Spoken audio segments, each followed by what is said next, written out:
গল্প শুরুর পূর্বেই কিছু কথা বলে রাখি, যেহেতু এটি ভিয়ের বার্থডে স্পেশাল স্টোরি, তাই আমি একটু ডিফারেন্ট ওয়েতে করার চেষ্টা করেছি।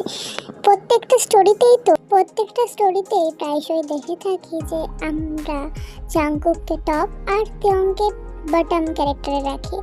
মানে জাংকুক হচ্ছে মেল ক্যারেক্টার আর তেয়ং হচ্ছে ফিমেল ক্যারেক্টার, কিন্তু এই স্টোরিটাতে আমি একটু আলাদা টাচ আপ আনতে চাই।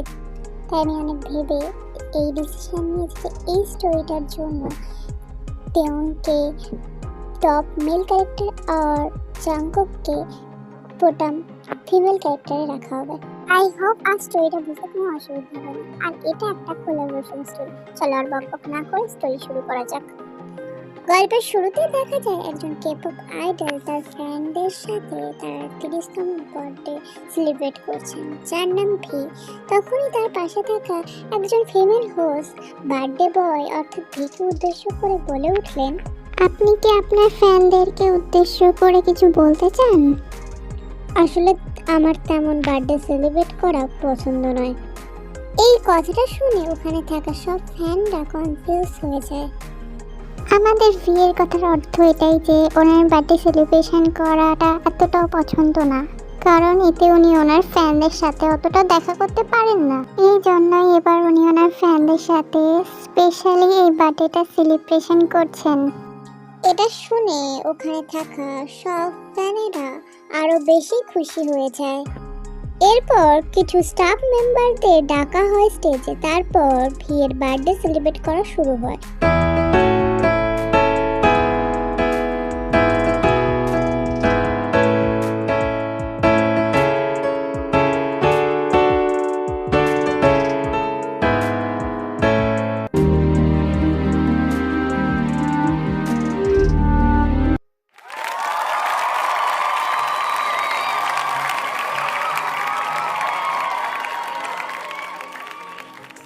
আজ বিয়ের সাথে দেখা করতে স্টেজে স্পেশালি একটি মেয়ে আসবে আর তাকে র্যান্ডম ফ্যানের মধ্যে থেকে চয়েস করা হবে।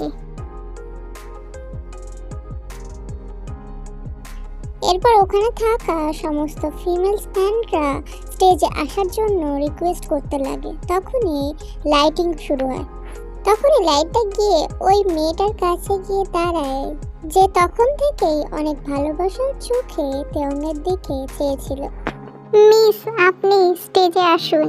হ্যাঁ, আমি আসবো? হ্যাঁ, আপনাকে ডাকা হচ্ছে। এরপর মেয়েটার খুশি দেখে কি সে অনেক আনন্দের সাথে স্টেজে চলে যায় আর বাকি ফ্যান্সরা তাকে উৎসাহ যোগায়। মেয়েটি স্টেজে এসে অনেক সুন্দরভাবে কথা বলতে লাগে ভিয়ের সাথে। আচ্ছা, তুমি তোমার ফেস সবাইকে কেন দেখাচ্ছ না? আসলে যদি ভিয়ের ফ্যানরা আমাকে দেখে নেয়, কিছুজন আমাকে হেট কমেন্ট করতে শুরু করবে, এই জন্য আমি আমার ফেস কাউকে দেখাবো না। আচ্ছা, কিন্তু তুমি তো একজন ওনার ফ্যান, তাহলে তোমার মুখ দেখাতে সমস্যা কোথায়? তখন মেয়েটি কিছু বলতে পারে না। তখন ভি পরিস্থিতি সামাল দেওয়ার জন্য বলে, আচ্ছা ঠিক আছে, সে যখন কমফোর্টেবল না, তো তাকে জোর করার কোনো মানে হয় না। সে যদি ওর ফেস দেখাতে না চায় তাতে কোনো প্রবলেম নেই। আমাদেরও আমাদের ফ্যানদের সুবিধা অসুবিধা দেখা উচিত। তারা কিসে কমফোর্টেবল আর কিসে না সেটা আমাদের খেয়াল করা উচিত। আচ্ছা, তোমার একটা উইশ বলো, আমি যেটা পূরণ করব। ওকে, তাহলে তুমি কি আমার সাথে বিয়ে করবে? এটা তো পসিবল না, এটা বাদে তুমি যা চাও আমি পূরণ করতে পারি। তাহলে তুমি আমার সাথে ডেটে চলো। না, এটা বিয়ের কথার অর্থ হলো ও তোমার সঙ্গে ডিনার করতে যাবে। কি? সত্যি সত্যি। এই বলতে বলতে আনন্দের চোটে কুকি ভিকে হাত করে নেয়।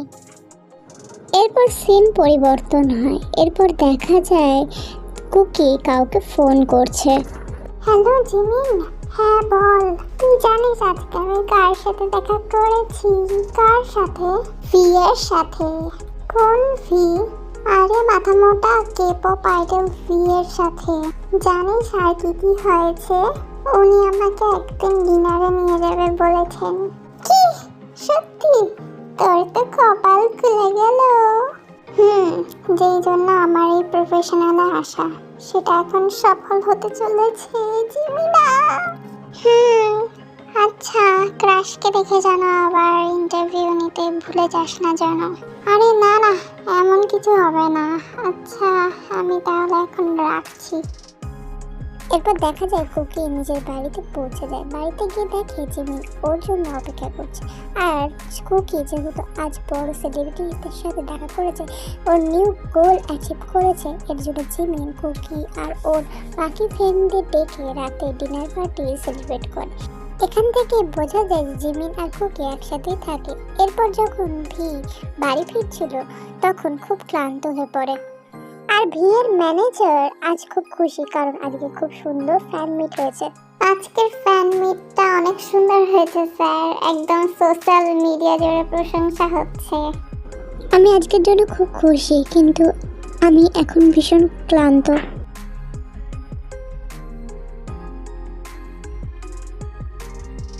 ভি আর কিছু বলে না, ও সিটে হেলান দিয়ে ঘুমিয়ে পড়ে। পরের দিন দেখা যায় কুকি আর জিমিন নিজের কোম্পানিতে পৌঁছে গেছে, আর সেখানে ওদের মিটিং চলছে। আর মিটিংয়ে এডিটর বলছে, আমরা তো কোনো নতুন টপিকই পাচ্ছি না যেটা নিয়ে নিউজ করা যায়, এর ফলে কোম্পানির ইমেজটা খারাপ হচ্ছে। তখন সবাই জিমিন আর কুকিকে টার্গেট করেছে। তখন জিমিন বলে, আমাদের কাছে একটি বড় নিউজ আছে, আর আমাদের কে-পপ আইডল ভি এর সাথে একটা এক্সক্লুসিভ ইন্টারভিউ নিতে যাচ্ছি, আর এটা সম্ভব হচ্ছে আমাদের কুকির জন্য। এটা শুনে ওখানে থাকা সবাই শক হয়ে যায়। এটা কি সত্যি? হ্যাঁ এটা সত্যি, আর আমি নিজেই এইটা করতে বলছি। কে-পপ আইডল ভি উনি নিজেই বলেছেন, আর এটা সারা সোশ্যাল মিডিয়াতে ছড়িয়ে পড়েছে, আর এই ফলে আমাদের কোম্পানির অনেক বড় ফায়দা হতে চলেছে। এটা শুনে মিটিং রুমে থাকা সবাই কুকির ওপর ইমপ্রেস হয়ে যায়। এরপর সন্ধ্যাবেলায় কুকি সুন্দর করে রেডি হয়ে রেস্টুরেন্টে বসে ভিয়ের জন্য অপেক্ষা করছে, কিন্তু অনেক দেরি হয়ে গেছে, তাও ভি আসছে না। তাই কুকি জিমিনকে ফোন করে। হ্যালো বল। জানিস জিমিন উনি এখনো আমার সাথে দেখা করতে আসেননি, আর আমি ওনার জন্য অনেকক্ষণ ধরে অপেক্ষা করছি। আচ্ছা আমি দেখছি। এরপর জিমিন ফোনটা কেটে দেয়, আর কুকি ওখানে বসে থাকে। কিছুক্ষণ পর জিমিন কুকিকে ফোন করে বলে, হ্যালো বল। শোন না, আজকে ভি আসতে পারবে না, ভি এর একটা ইম্পর্টেন্ট কাজ পড়ে গেছে, তাই সুগা বললো। কিন্তু এটা ওনার আগে বলা উচিত ছিল, ওনার জন্য যে আমার এতটা সময় নষ্ট হলো সেটা কে দেখবে জিমিন? আচ্ছা আমি বুঝতে পারছি, কিন্তু এখন কি করবো বল? আর কালকে আমি কোম্পানিতে গিয়ে কিভাবে মুখ দেখাবো? কত গর্ব করে বলেছিলাম। দেখ এসব নিয়ে এতটা চিন্তা করিস না, এখন শান্ত হ, আর এখন তুই সোজা বাড়ি চলে যা। এরপর কুকি জিমিনের কথা মতো বাড়ি চলে আসে। এর পরের দিন জিমিন আর কুকি যখন নিজেদের কোম্পানিতে আসে তখন ওদেরকে দেখে সবাই মজা উড়াতে লাগে। কালকে তো খুব বড় বড় মুখ করে বললে ভি নাকি তোমাকে একটা এক্সক্লুসিভ ইন্টারভিউ দেবে, তো সেটার কি হলো? ইন্টারভিউ ফুস হয়ে গেল? হ্যাঁ, ভি এর তো কোনো কাজ নেই যে ওর কাছে ও ইন্টারভিউ দিতে যাবে। ঢং যত সব, খেয়ে কাজ নেই। আরে ছাড়ো না, বাদ দাও। কেন বাদ দেবো? কেন? ও দোষ করেছে, মিথ্যা কথা বলেছে, স্বীকার করুক। এরপরে জিমিন আবার কুকিকে সাপোর্ট করে কিছু বলতে যাবে, কেউ মিথ্যা বলেনি। একটা অপরিচিত কণ্ঠ শুনে সবাই সামনে তাকায়। তারপর সামনে তাকিয়ে যাকে দেখে তাকে দেখে সবাই অবাক হয়ে যায়। স্যার আপনি? এই তোমরা দাঁড়িয়ে আছো কেন? স্যারের জন্য একটা চেয়ার এনে দাও। আপনি বসুন স্যার।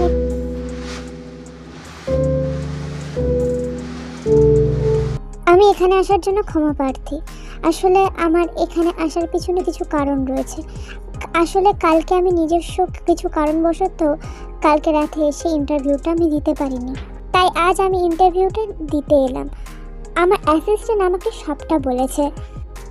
এই কথাটা ভি কুকির দিকে তাকিয়ে বলে, আর কুকি শক হয়ে যায়। ওর কাছে এই সমস্ত কিছুই আনএক্সপেক্টেড ছিল। নিশ্চয়ই, কেন নয়। এই তোমরা সবকিছু রেডি করো স্যার। এরপর সবাই যে যার কাজে লেগে যায়, আর এদিকে ভি শুধু কুকুর দিকে তাকিয়ে আছে। আর কুকি ভিয়ের চোখে তাকাতেই যেন ওর কেমন যেন হল। তার উপর আজ বেচারি মাস্কটা পরতে ভুলে গেছে। পরিস্থিতি বুঝে জিমিন ভিয়ের সাথে কথা বলতে যায়। স্যার আপনাকে অসংখ্য ধন্যবাদ। আপনি যদি আজকে না আসতেন তাহলে হয়তো আমাদের চাকরিটা নিয়ে টানাটানি পড়ে যেত। আমাকে সুগার সবটা জানিয়েছে। তুমি তো সুগার গার্লফ্রেন্ড না? হ্যাঁ স্যার, আমার হয়ে সুগারকে থ্যাঙ্কস বলে দিবেন। Okay sure. স্যার আসুন, সব রেডি হয়ে গেছে। ওকে চলো। ভি চলে গেল। জিমিন চোখ দিয়ে কুকি ইশারা করলো এবং যেতে বলল। এরপর ইন্টারভিউ স্টার্ট হয়। কুকি কোয়েশ্চেন করতে লাগে আর ভি খুব সুন্দর করে অ্যান্সার দিতে লাগে। ইন্টারভিউ শেষের আগের মুহূর্তে ভি বলে, আচ্ছা এতক্ষণ ধরে তো আপনি আমাকে অনেক প্রশ্ন করলেন, এবার আমি কি আপনাকে একটা প্রশ্ন করতে পারি? হ্যাঁ স্যার, নিশ্চয়ই। আপনি কি কখনো কাউকে এমনভাবে পছন্দ করেছেন যাকে দেখে নিজের বুকের ভেতরে হঠাৎ করে সব এলোমেলো হয়ে যায়? স্যার এটা তো খুব পার্সোনাল প্রশ্ন। আমি জানি, কিন্তু কখনো কখনো ব্যতিক্রমী প্রশ্ন করা উচিত।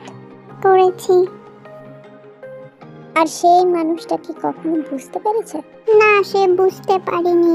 পারতাম না, কারণ সেই মানুষটা অনেক বড় আর আমি খুব ছোট এবং সাধারণ একজন মানুষ। Sir interview finished. V interview room থেকে বেরিয়ে যায়। কুকি বুকের ভেতরে দম আটকে রেখে কয়েক সেকেন্ড দাঁড়িয়ে থাকে, তারপর আর নিজেকে থামাতে পারে না। সেও ধীরে ধীরে ভিয়ের পিছন পিছন বেরিয়ে আসে করিডোরের কাছে। করিডোরের কাছে এসে দেখে এলিভেটরে টেম্পোরারি ক্লোজ। তার মুখটা ফ্যাকাশে হয়ে যায়। ঠিক তখনই টিং করে ভি হাত দিয়ে লিফটের দরজা খুলে দেয়। আসুন। কুকি একটু থমকে তারপর ভিতরে ঢুকে পড়ে। দরজা বন্ধ হয়। দরজা বন্ধ হয়। দুজনেই পাশাপাশি দাঁড়িয়ে, কোনো কথা নেই, কিন্তু বাতাস ভারী। লিফট নিচে নামতে শুরু করে। হঠাৎ একটা জোরে ঝাঁকুনি। লাইটগুলো একবার জ্বলে, নিভে যায়, আবার জ্বলে। স্যার হঠাৎ লিফটটা আবার ভয়ঙ্করভাবে কেঁপে ওঠে আর লাল এমার্জেন্সি লাইট আরো জোরে জ্বলে ওঠে। ভয় পেও না, শান্ত হও। আমার খুব ভয় লাগছে। শোনো, এলিভেটরে ম্যালিফিকেশন হলে সোজা হয়ে দাঁড়িয়ে থাকতে হয়। হাত পা ঢিলে রাখো, ঠিক আছে? Sorry sir. এরপর কুকি তাড়াতাড়ি ভিকে ছেড়ে দিয়ে চুপচাপ সোজা হয়ে দাঁড়িয়ে পড়ে। এরপর আরো বিকট শব্দে এলিভেটর ক্র্যাশ হয়। এরপর দুজনে সেন্সলেস হয়ে যায়। এরপর ওদের দুজনকে হসপিটালে নিয়ে যাওয়া হয়। ভিয়ের যখন জ্ঞান ফেরে তখন ও খুব কনফিউজ হয়ে যায়। এরপর যখন কুকির হোশ আসে তখন ও খুব কনফিউজ ছিল। এরপর ভি যখন উঠে ওয়াশরুমে যায় এবং ওয়াশরুমে গিয়ে নিজেকে মিরর দেখে তখন ও শক। এটা কি করে হলো? আমি এই মেয়ের বডিতে কি করে এলাম? আমি তো ছেলে, আমি তো ভি।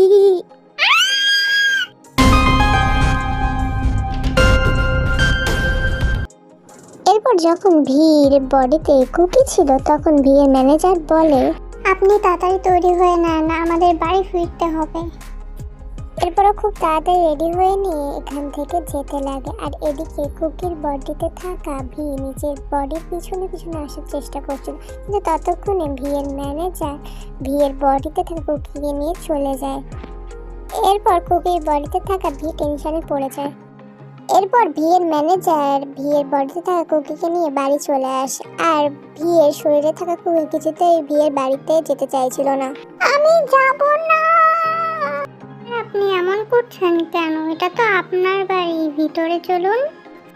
কিন্তু যখন ওর কথা শোনে না তখন বডিগার্ডরা জোর করে ওকে বাড়ির ভিতরে ঢোকায়। এর কিছুক্ষণ পর খাবার খেতে দেওয়া হয় আর ওর ম্যানেজার ওকে বলে এরপরে আমাদেরকে একটা ফটোশুটের জন্য যেতে হবে। তখনই কোথা থেকে সুগা আসে আর বলে, আপনি কি এখান থেকে একটু যেতে পারবেন? আসলে আমার ভাইয়ের সাথে কিছু ইম্পর্টেন্ট কথা বলার আছে। আচ্ছা স্যার, আমি একটু আসছি। আপনি খাওয়া দাওয়া করে একটু রেস্ট করে আপনাকে কিন্তু আবার ফটোশুটে যেতে হবে। হ্যাঁ হ্যাঁ, ও চলে যাবে, আপনাকে এত চিন্তা করতে হবে না।